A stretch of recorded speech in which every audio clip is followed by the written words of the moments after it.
Yeah. Hey, it's Alex here from Florence Electrical.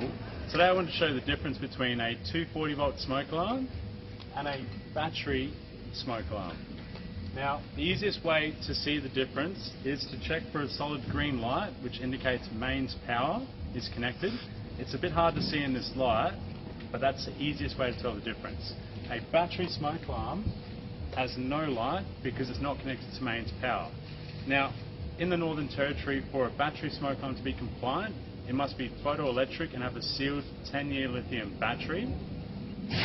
A 240 volt smoke alarm doesn't have to have a sealed 10-year lithium battery, which means that there's a 9 volt battery that can easily be changed when it goes flat. Now, this is a Brooks 240 volt smoke alarm.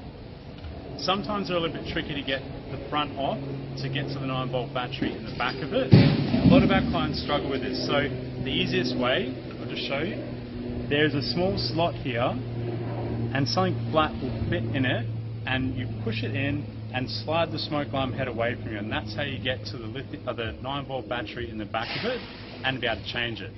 So if your smoke alarm is chirping every now and again, that's what it'll be. It'll be a flat battery.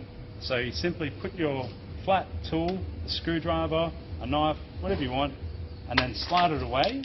It opens up, and that's where the 9 volt battery sits. If your smoke alarm is chirping, change the battery and reinstall it, and that's sorted. The battery smoke alarm, because it's a sealed lithium battery, just open that up, you can't actually get to the battery and change it. It has to be sealed to be compliant. So when these go flat, they have to be thrown away and replaced. There's nothing you can maintain on these other than cleaning them. That's it. Thanks everyone. Have a good day.